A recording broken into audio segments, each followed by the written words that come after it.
I am conflicted. To put things into perspective, I love the Planet of the Apes reboot trilogy. I think it'd be immensely difficult to top these films if one were to continue the franchise. So when a new Planet of the Apes movie was announced, I was surprised. Not because they announced another film to a billion-dollar franchise, but because they were making an extension to the reboot trilogy in the form of a fourth movie. I knew it'd be several years post-war for the Planet of the Apes until we get a new edition, but never thought they would keep the same timeline going. The general opinion is that the reboot trilogy is one of cinema's all-time best three-part stories, and Caesar, the main protagonist of that arc, is considered an incredible character, thanks to both writing and Andy Serkis's dedicated performance. The reason why a new Apes movie works though as part of the same story is because it takes place 300 years later. So every ape and human we know from the trilogy are long gone, and now we have an unfamiliar set of characters on our hands, led by Freya Allan of Witcher fame and Owen Teague, who I know only from It Chapter 1 as Patrick Hockstetter, aka Roderick's twin in my eyes. But happy to see him in a leading role of a blockbuster movie. I never once thought he'd be in anything big, and look at him now. So how do I feel about the continuation of the Planet of the Apes reboot series, Kingdom? Well,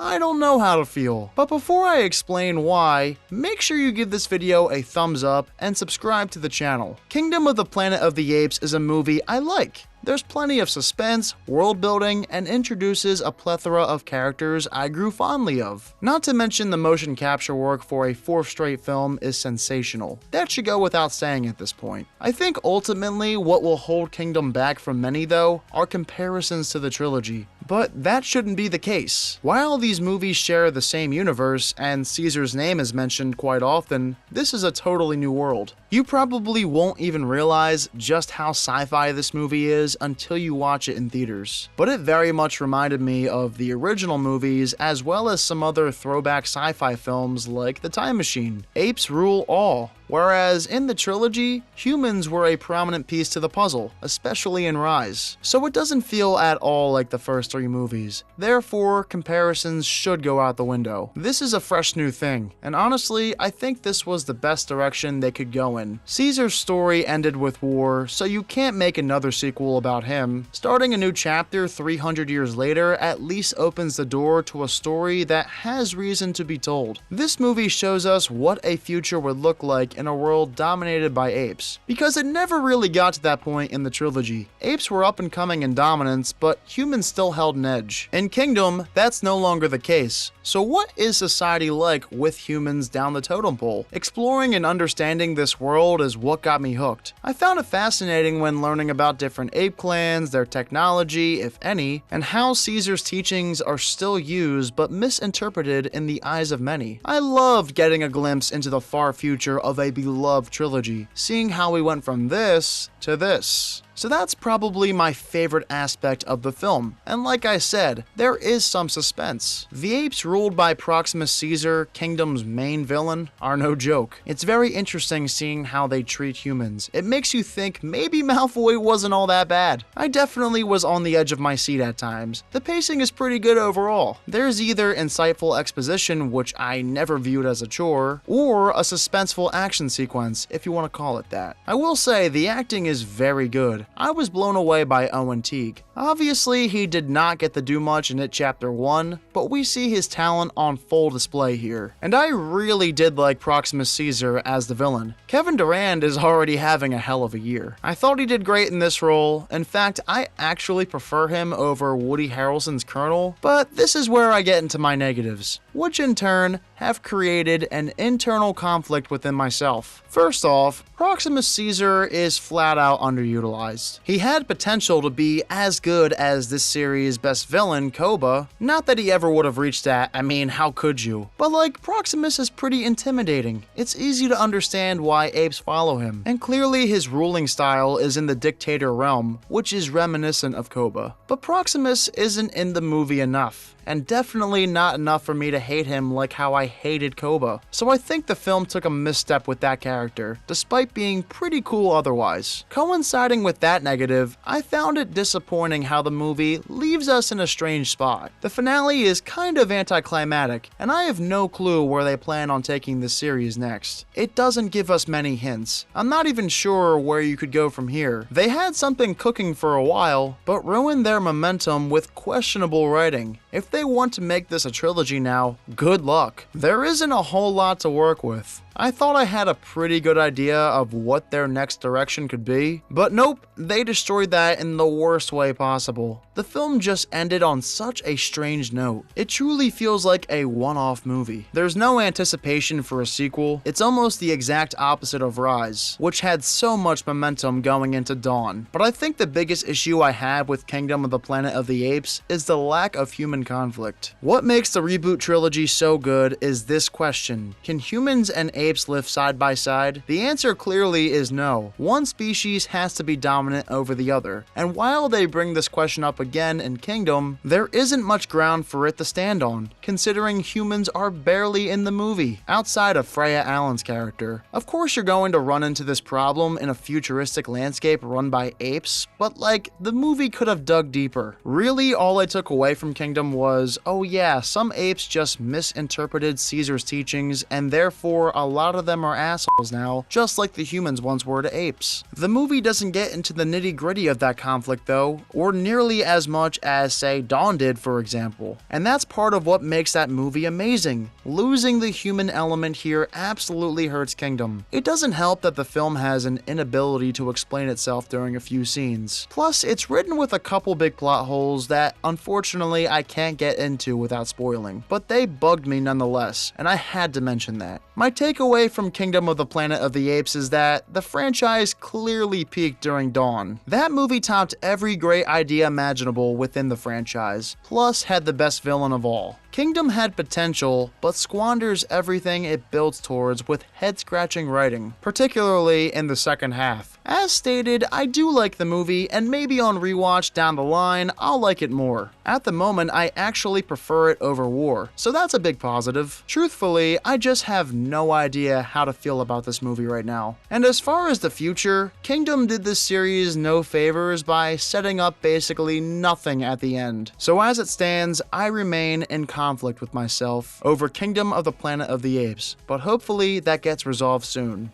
Anyway, what are your thoughts on Kingdom of the Planet of the Apes? Are you as conflicted as me? And do you agree this franchise peaked at Dawn? Or does another film stand out to you more, including this one? Let me know in the comments. And of course, as always, thank you all so much for watching this review. If you haven't done so yet, make sure you like this video and subscribe to the channel. Get ready for more videos next week. I'll see you then.